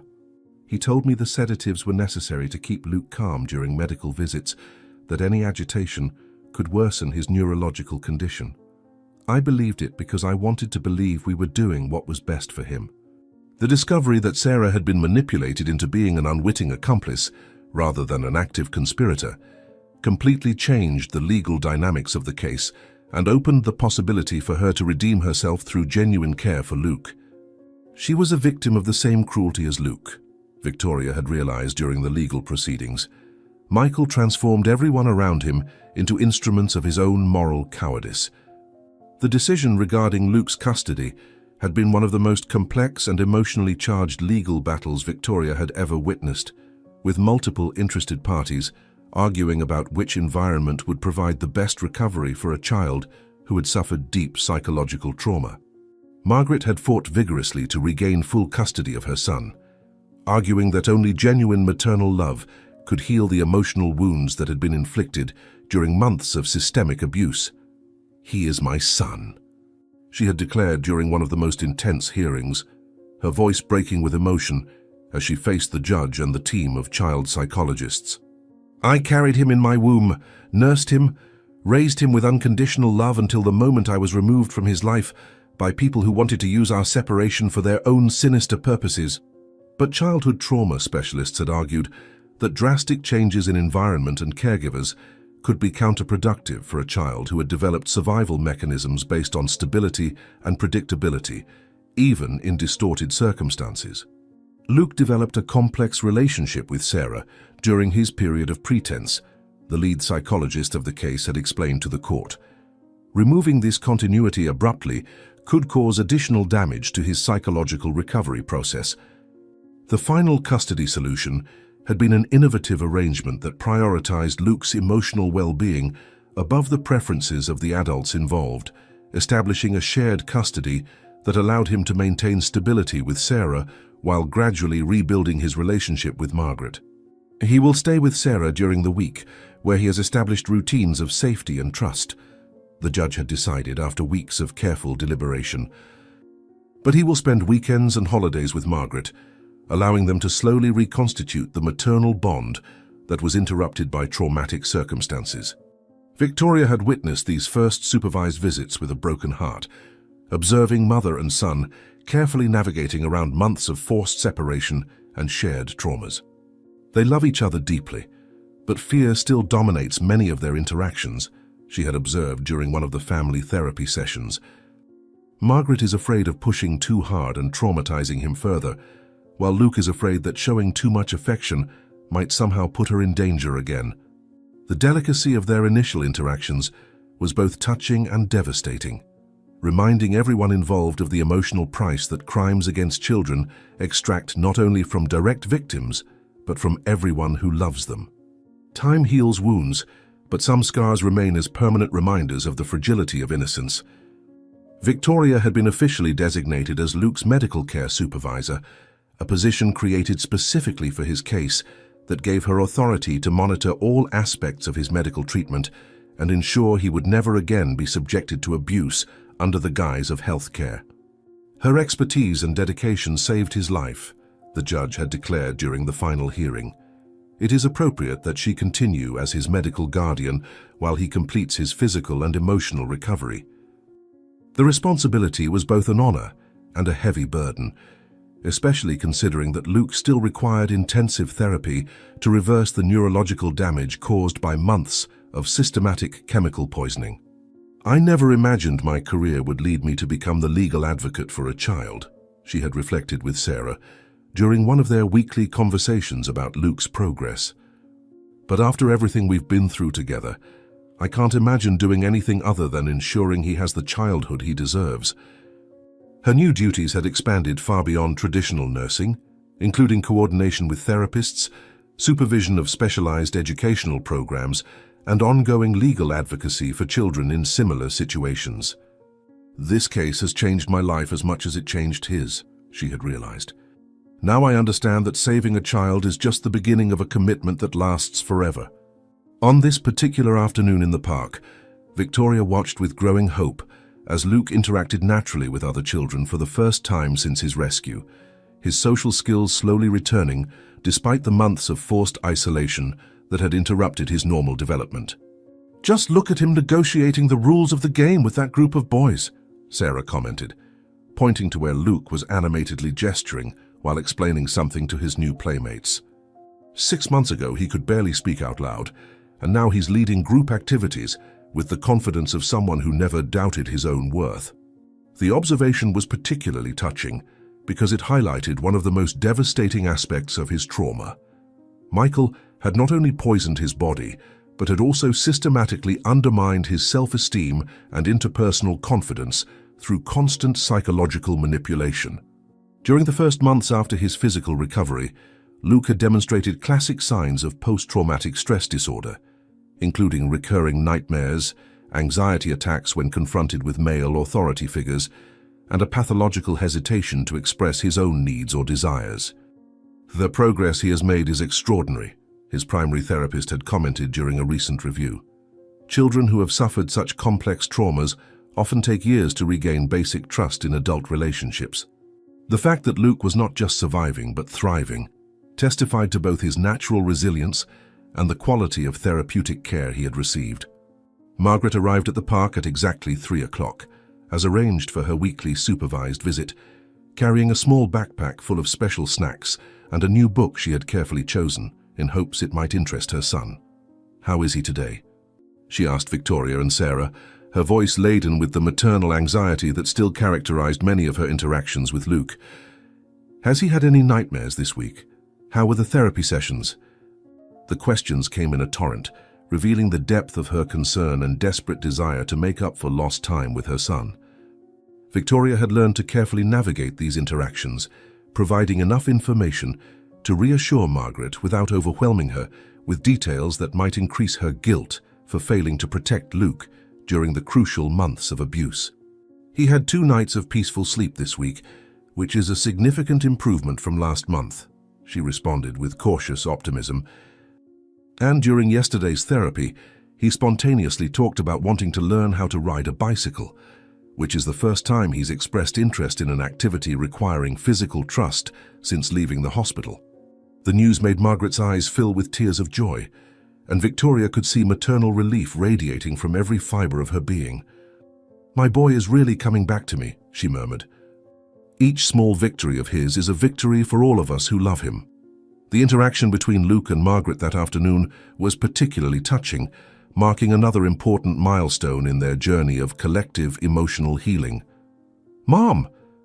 he shouted when he saw her, running in her direction with genuine joy that had been absent during their first post-trauma meetings. "Did you bring the book you promised, and the chocolate cookies you make?" The naturalness of his questions and spontaneity of his enthusiasm represented monumental progress for a child who had spent months communicating only through discreet touches and fear-laden glances. Margaret knelt to receive him in her arms, and Victoria noticed that the hug lasted several seconds longer than it had the previous week, a subtle but significant sign that trust was gradually being rebuilt. "Yes, I brought everything I promised," Margaret responded, her voice trembling slightly with contained emotion. "And I also brought a special surprise that I thought you might like." The mystery of the surprise made Luke's eyes shine with genuine childlike curiosity, an expression that Victoria hadn't seen on his face since the early days when she discovered he was conscious in the mansion. "He's learning to be a child again," she observed silently. "And she's learning to be a mother again without the constant terror that expressing love might somehow put him in danger." As the afternoon progressed, Victoria observed a particularly revealing moment when an older boy in the park tried to intimidate Luke into giving up his ball, a situation that would have resulted in immediate submission a few months ago, but now provoked an assertive and age-appropriate response. "This is my ball and I'm playing with it with my friends," Luke said firmly, positioning himself protectively between the bully and the younger children who were playing with him. "If you want to play with us, you can ask politely, but you can't just take our things." The confrontation was quickly resolved when Margaret approached to offer mediation, but the psychological significance of the incident was profound for all the adults who were watching. Sarah expressed her admiration openly. 6 months ago, he couldn't stand up for even his basic needs, and now he's protecting other children from bullying. Therapy is really working to restore his self-esteem and sense of personal autonomy. Victoria agreed, but also noticed more subtle nuances in Luke's response that suggested ongoing emotional growth. He not only defended himself, she observed, but did it in a way that tried to include rather than exclude the other boy.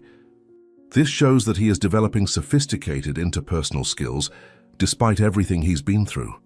The incident served as a powerful reminder that recovery from childhood trauma is not just about overcoming damage, but about building resilience to face future challenges. Each time he chooses courage instead of fear, he is rewriting the narrative that Michael tried to implant in his mind. During a particularly quiet moment in the afternoon, when Luke was absorbed in a serious conversation with Margaret about the book they were reading together, Sarah turned to Victoria with an expression of deep gratitude that had become familiar during the months of their collaboration in caring for the boy.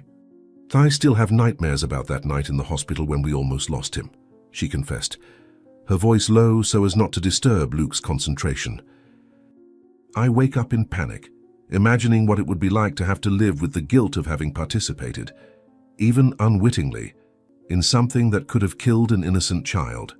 But then I see him like this, running and laughing and just being a normal child, and I realize that all of us were given a second chance that not everyone deserved." Her words carried the weight of months of her own therapy, sessions where she had worked to process her own trauma as a victim of psychological manipulation and to develop strategies to be the caregiver that Luke needed. Victoria had observed Sarah's transformation with growing admiration, realizing that sometimes the most unlikely people become heroes when confronted with the need for personal redemption. "You've become exactly the mother he needed," she responded sincerely. "Not the mother who gave birth to him, but the mother who chose to save him, even when it meant confronting terrible truths about your own life." The honesty of her observation made Sarah smile through tears that were simultaneously of sadness for the past and hope for the future. Sometimes the most twisted paths lead us exactly where we need to be.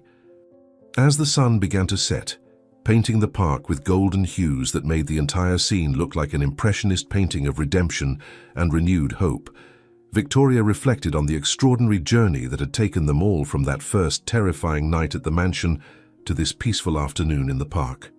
Michael received a sentence of 25 years in prison without the possibility of parole, had been the final outcome of the trial that lasted months and drew national attention to issues of child abuse in wealthy families. But more important than his punishment is the legal precedent that the case established for protecting children against medical abuse and holding professionals accountable who facilitate such crimes through negligence or corruption. The impact of the case had extended far beyond Luke's specific situation, resulting in legislative changes that strengthened protection protocols in private hospitals and established more rigorous requirements for documentation of experimental medical treatments in children. "He has involuntarily become a symbol of resistance against systemic injustice," she thought, watching Luke make Margaret laugh with an exaggerated imitation of one of the characters from their book. And the most impressive thing is that he carries this responsibility with the natural grace of someone who instinctively understands that his survival has meaning beyond his personal experience. The ability of a 10-year-old child to transform personal trauma into advocacy for others was both inspiring and moving. He's already talking about wanting to become a doctor when he grows up, so he can help other children who are sick or scared. As they prepared to leave the park, Luke approached Victoria with the serious expression he sometimes assumed when he wanted to discuss important matters, a face that vividly reminded her of the brave child who had risked everything to whisper, "Call the police," during his final moments of consciousness on that terrible night. "Victoria, can I ask you something?" he said, his small hand seeking hers with the automatic gesture of someone who had learned to find safety through comforting physical contact. "Of course, dear." "You can ask anything," she responded, kneeling to be at eye level with him. "Do you think he really loved me, even while doing those terrible things to me?" The question hit Victoria like a punch to the stomach, not only because of its emotional complexity, but because she knew that her answer would help shape how Luke would process his trauma for the rest of his life. "I think your father was very confused and scared, and made terrible choices when he should have found better ways to protect you," she answered carefully. "Sometimes the people we love hurt us because they don't know how to handle difficult situations, but that doesn't make the hurt any less real or less important." It was a response that acknowledged the complexity of the situation without minimizing the trauma he had suffered, and she could see in his eyes that he was processing her words with the seriousness of someone much older. "Thank you for always telling me the truth," he finally said, even when the truth is complicated and makes my heart hurt a little. The conversation with Luke about his father had touched on something Victoria had been contemplating for months: the complex nature of evil and redemption. Michael wasn't a monster in the traditional sense, she had discussed with her own therapist. He was a weak man who made cowardly choices repeatedly until he became something monstrous through his actions. The distinction was important because it helped explain how situations like Luke's could develop in families that superficially seemed loving. Child abuse doesn't always come from obvious predators, she had learned. Sometimes it comes from people who genuinely believe they're doing their best, but who repeatedly choose their own emotional safety over the well-being of children. Her experience with Luke had transformed her into a nationally recognized expert in identifying medical child abuse. Each case I take now is an opportunity to prevent another child from suffering what Luke suffered. As they walked toward the parking lot, Victoria allowed herself a moment of satisfaction, observing the complete transformation in their lives. Months ago, I was just a nurse desperate for work, and now I'm an advocate with a mission that goes far beyond any career I had imagined, she reflected. A long time ago, Luke was pretending to be dead to survive, and now he's planning how to live his life helping other children. The magnitude of the transformation had begun with simple decisions to do what was ethically right. Sometimes the most important choices are the ones that seem small in the moment, she thought. Deciding to believe a child, risking a job to save a life, fighting against powerful people because it's the right thing to do. When they reached the parking lot, Luke gave goodbye hugs to Victoria and Sarah before leaving with Margaret. "Thank you for another perfect day," he said. "Thank you for letting me run and play and be noisy and happy." Victoria gently kissed his forehead. "Thank you for teaching me that courage comes in many different forms," she replied. "I'll see you next week, little warrior, and remember, you have permission to be happy. You've earned it." The simplicity of the permission contrasted with the complexity of everything that had led to this moment. "Happiness isn't something I have to hide anymore," had been one of his discoveries during therapy. "It's something I can share with people who love me without fear." As she watched Margaret and Luke driving away, Victoria allowed herself a moment of deep reflection on the journey that had brought all of them to this point of healing and hope. "He is living proof that hope can overcome even the deepest darkness," she thought, the words coming with the clarity of a universal truth. The thought encompassed not just Luke's individual triumph, but also the implications of what his story represented for countless other children suffering in silence. The fight against injustice never ends, she realized with determination. There will always be more children who need advocates, more opportunities to choose hope, instead of despair when confronted with systemic evil. The responsibility felt heavy but energizing, a lifelong commitment that had emerged from a desperate decision to trust a child's communication through blinks and subtle touches. But now I know what difference one person can make when they refuse to accept that injustice is inevitable. Now tell me in the comments where you're from and tell me, did you like this story? Then subscribe to the channel, leave your like and check out the next one that's waiting for you here on the screen. I'll wait for you there.